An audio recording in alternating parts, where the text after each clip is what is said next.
Welcome to the Times of Israel's daily briefing. Today is Monday, May 19th, day 591 of the war. Amanda Borschel-Dan here with our U.S. Bureau Chief, Jacob Magid.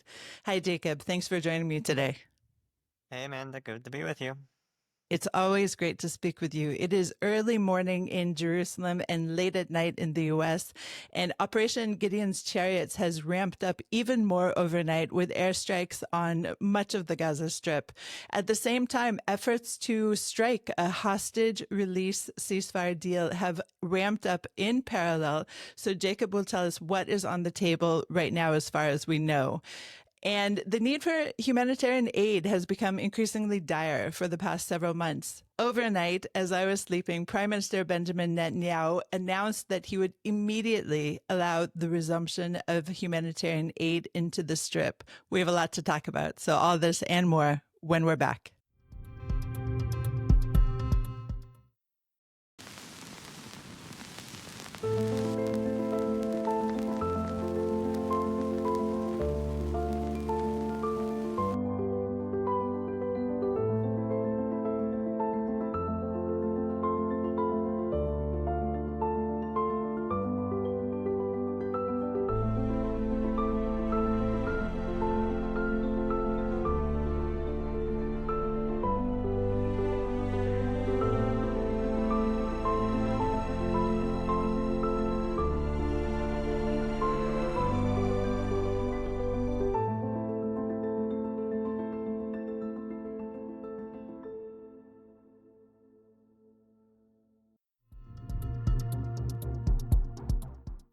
And we're back. I'm Amanda Borschel-Dan here with our U.S. Bureau Chief, Jacob Magid.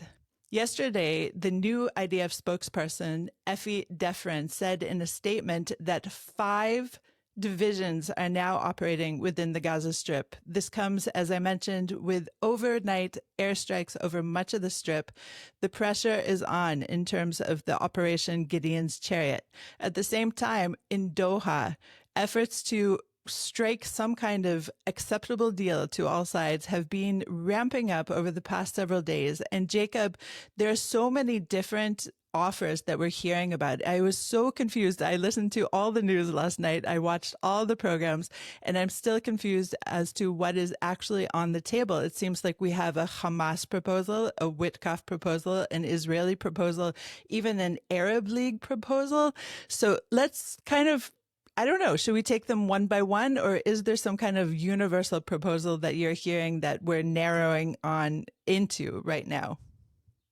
I would focus more on the Witkoff proposal. He's the main mediator right now in these negotiations. He's obviously using the assistance of Qatari and Egyptian mediators, as well as a man that we might have gotten known to last week, Bashar al-Bahbah, who is a Palestinian-American political activist who helped with this back channel that secured the release of Idan Alexander. He actually just a couple hours ago just landed in Doha, so he's going to be taking part in those negotiations more directly. But basically, why I say it's focused on the Witkoff proposal, because generally they're all talking about all these different ones you mentioned. They're talking about something similar, which is to have a temporary extension of the ceasefire. And we're talking about around 60 days, maybe as few as 45.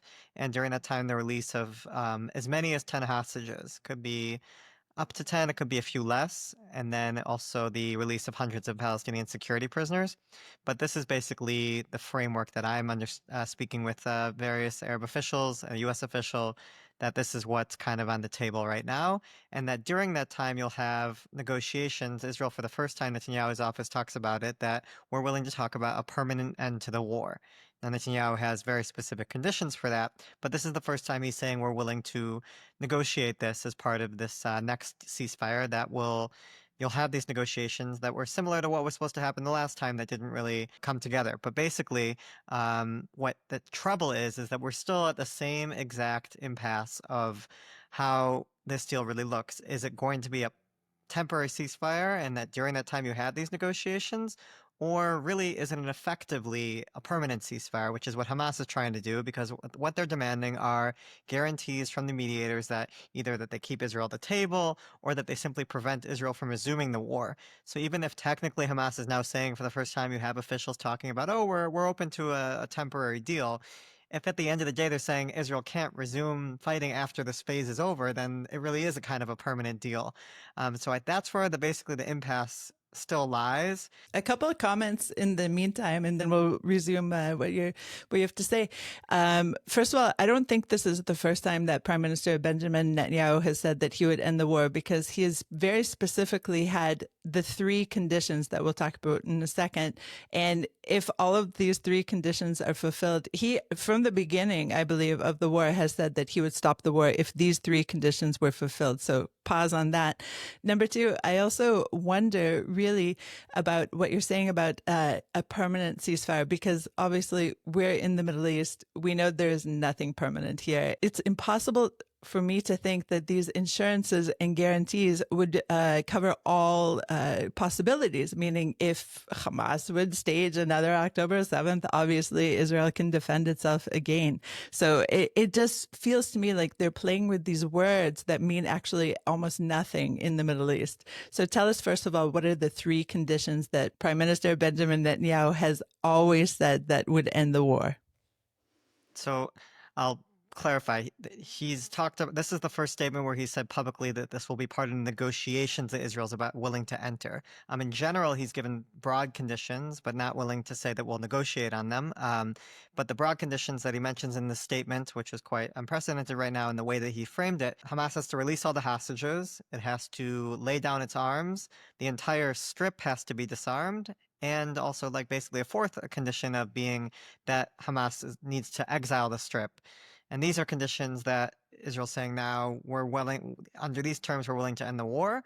But still, the fact that Hamas has not given indications, I think there's been some more, according to some Arab mediators I'm speaking with, that they're willing to discuss under certain conditions disarmament, but really those conditions are a pathway to a Palestinian state or political horizon for the Palestinians.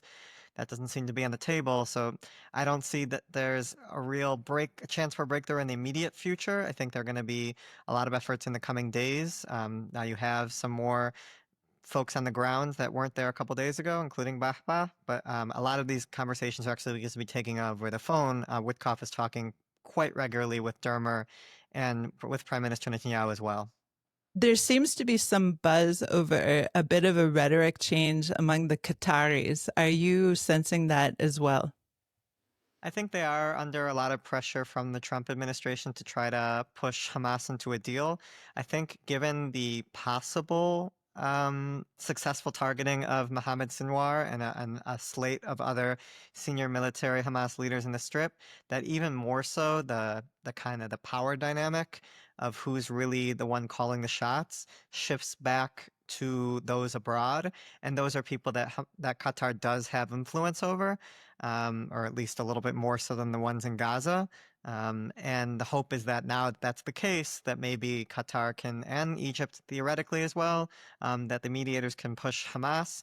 I think what I did speak with a U.S. official who said that both sides right now need to be pushed. But what I did report last week, which I thought was pretty important to note here, is that Witkoff is not at the stage demanding that Israel agree to a permanent end to the war. And that's why I think we're seeing this more temporary ceasefire framework. He basically told hostage families a couple days before that Israel's a sovereign country. I'm not going to be the one to, if they're not willing, government's not willing to do this, even though I don't think that resuming the fighting is a smart decision. It seems to be aimless, is what Witkoff was leaked telling hostage families. But still, it's a sovereign government, and we're going to let it make the decision on this. And therefore, he's trying to work within those kind of goalposts that Israel set up. And it appears to me from statements from U.S. President Donald Trump that he feels similarly and is definitely allowing Israel to set the pace of its own war, as it were. Let's talk a little bit about the Arab League. And on, I think it was Saturday, there was a big meetup, and they also issued innumerable statements. We had on our live blog, Arab leaders say, and and among these statements is to push forward with their plan for the day after. But tell us essentially what the Arab leaders said on Saturday. I would say that broadly it was kind of a regurgitation of a lot of the statements that they've been making as on their own, but also even in collective joint statements. This wasn't, I think, a very successful in some ways summit. that you had not very many of the more senior leaders. MBS wasn't there. The Mohammed bin Zayed, the Emirati president, wasn't there. A much smaller list of leaders that showed up to this Baghdad summit. But they did say that the goal is to end the war as quickly as possible, get aid back into Gaza, make sure that dismiss the Trump plan that says that we're trying to move Palestinians out. We want Palestinians to be able to remain and eventually be able to get to a two-state solution. So, Jacob, we've talked essentially about the different proposals on the table. We're talking about Witkoff, we're talking about Hamas, we're talking about Israel, and of course the Arab leaders' statements. But in general, it appears, as you said at the beginning of the program, that there is a framework through the Witkoff proposals. A couple months ago, when the ceasefire ended, there was an idea to extend that ceasefire. It's been a couple months, but it seems like this is basically the framework within which all the different sides are working right now. Is there, I mean, it's impossible to predict, but is there any kind of expected timeline in which we'll know whether this actually will crystallize or not? I mean, Israel said that it was going to be and has already basically started launching this operation once Trump left. And it's it's progressing with those stages of this operation. And as you mentioned in the opener, that the bombing is getting even more intense as it's targeting various Hamas infrastructure throughout the Strip. So that on that framework, then you would expect that we don't have very many days left. I spoke with one Israeli official who said we're in a intense 24 hours that are going to be decisive. It's just the way that these talks have been going, and as much as we can say that the Hamas decision making is now abroad and less so needs to wait for what's happening in Gaza, the people in Gaza are the ones that are holding hostages, that they need to be able to get messages out. That's just going to take time. I think we're still several days away from knowing a major breakthrough, but as you mentioned, it's obviously lots of surprises, things keeping you on your toes. The day is young here in Israel yet. Okay, we're going to go to a short break and then discuss the need for humanitarian aid. Israel Bonds, the heartbeat of solidarity, the powerhouse of support. When the Israeli-Hamas war hit, Israel Bonds stood tall, proving we're more than just an investment, we're a lifeline. Israel Bonds pledges to ensure Israel thrives and flourishes.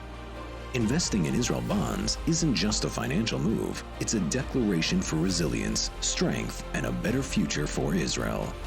Join us and let solidarity echo through generations. And we're back. I'm Amanda Borschel-Dan here with our U.S. Bureau Chief, Jacob Magid. So the need for humanitarian aid is evident. And overnight, Prime Minister Benjamin Netanyahu announced that there would be a resumption of humanitarian aid into the Strip immediately. Jacob, do you know, is this going to be within the same frameworks that aid has been let in the past, 19 months, or is this new Gaza Humanitarian Foundation going to begin taking up the gauntlet? Not quite yet. So the next week at least will be under the old mechanisms. Basically, the Gaza Humanitarian Foundation is getting set up. If you might have seen some photos of the American security contractors that they're working with, these big buff guys who are arriving in recent hours at Ben Gurion Airport to help secure these aid distribution sites, but they're not ready to actually be operational. And I spoke with one aid organization member who said that the hope is to get maybe by the 24th or the 25th, so about another week before they're ready. So in the meantime, what their condition was in order to move in and start helping Israel with this effort, even though GHF is really basically, Ron Dermer was very involved, the Strategic Affairs Minister, Netanyahu ally, in actually putting this organization together. But they're saying our condition for moving in is to have the aid already start ahead of time, because we feel that the Strip is on the crux of a humanitarian crisis, already is in many ways, and therefore we want to see aid already going in, because it's going to take us some time to get ready. And even when we do get ready, we're only talking about being able to serve about 60% of the population distribution, because we're only having about 4 distribution sites initially. 4 of those, in a very, very ideal situation, will be able to serve 300,000 each. So we're talking about 1.2 million of the Gazans being able to be fed, but that leaves another roughly 800,000 who theoretically won't. And therefore, the GHF was demanding that we need to see aid going in beforehand. And I think it's an awkward situation for the many officials in the Israeli government, because you had Bezalel Smotrich and Itamar Ben-Gvir promising and threatening that they would, if this ever happened, we would leave the government. And Smotrich was tweeting about it just a few days ago, and they're kind of up in arms. Just a day before this announcement, the defense minister, Israel Katz, boasted about how we were able to get Hamas to come back to the negotiation table before we ever even resumed aid in Gaza, which isn't really even needed, was his argument. But that's not what the ministers were told in this security cabinet meeting late Sunday night, where IDF and Kogat officials, I spoke with one Kogat official who said that while, yes, lots of trucks entered Gaza during the ceasefire, that 6-week ceasefire, the actual amount of pallets of food was much less, and that Israel, on the one hand, was saying lots of aid went in, but then the other hand was saying lots of it was stolen by Hamas. So if that's the reality, and as we're seeing quite a bit of photos of starved children, or very, very malnourished children for sure, that there's not a lot right now, and then that the groups that are still operating are operating with very little, and in the coming days would have, if aid didn't enter on Monday, really start to just simply run out. This Kogat official I spoke with said that the optimistic understanding, even at the start of the ceasefire, was that Israel had basically 80 days before food would run out. Which is March 1st to 80 days is about right around now. So that's why I think there's this urgency. I spoke with a Doctors Without Borders aid worker who said that even their staff, who are the more well-off theoretically in Gaza, are only getting 1 meal a day right now for them and their families.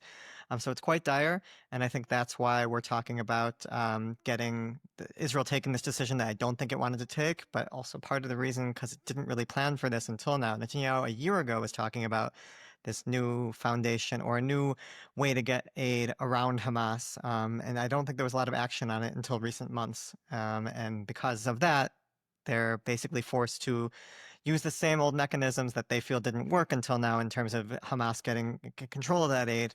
But that's what we're going to see at least for a week. It could be longer, because I think a lot of times temporary things become a little bit more permanent, and it'll take some time for GHF to get up and running. So many times, obviously, in negotiations, people offer harsh statements such as, I will not allow any aid in, et cetera, in order to push the other side to the negotiation table. I don't know if that's at all the case right here, or if it is really a deeply ideological statement that many of these ministers have been saying, and that's quite possible. But we heard from the head of the Gaza Humanitarian Foundation on CNN. His name is Jacob Magid, and he seems like a conflicted individual. He obviously understands that this GHF, Gaza Humanitarian Foundation. We all need to start remembering this, because I have a feeling we're going to be saying it quite a lot. So this Gaza Humanitarian Foundation, GHF, the head of it, Jake Wood, seems conflicted because he appears to definitely internalize that this program will not solve the issue in Gaza.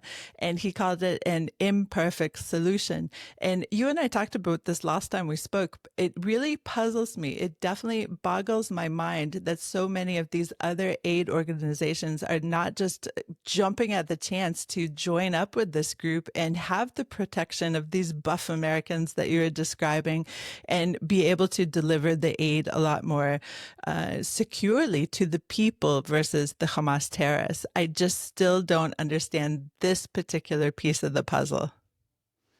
I think there's on the one hand, I think they don't want to be seen as cooperating with an initiative that will lead to mass displacement of Palestinians, because if you're having just 4 aid distribution sites in southern Gaza, in this small area where they're trying to squeeze basically all 2 million of the Gazans. Because right now there isn't really a humanitarian zone, so this will be a new theoretic zone as Israel tries to what they've called as the Rafah model, which is flatten basically everything. And this area, they'll have these 4 sites, but basically anyone who's much further, if they don't make the evacuation, then they won't have access. And that aid groups, I think there's various humanitarian principles that are discussed that this would be violating, and therefore they don't want to be complicit in that. On the other hand, I think there's a lot of politics on this, and you can call it politics, you can call it hypocrisy, but definitely what Jake Wood is saying is that, yes, this isn't perfect, but this is what there is. This is all that Israel's allowing, so we need to at least try. It's better that we work with this and get to be able to try to feed some people, as opposed to not being able to feed any if no aid goes in. I think there's also a little bit of hope that maybe these organizations, if they don't cooperate, then maybe Israel will have to cave and allow more aid in, because their theory of the problem is to just flood the zone, and as opposed to what Israel wants to do, which is just have one crossing open. They want to have all the crossings. This is something the Biden administration would talk about, flooding the zone and just getting as much aid as possible. And that's not how that's not how the Israeli government is going to be approaching this. And I think so that those are, I think that's you want to make sure that they aren't complicit in something that isn't right.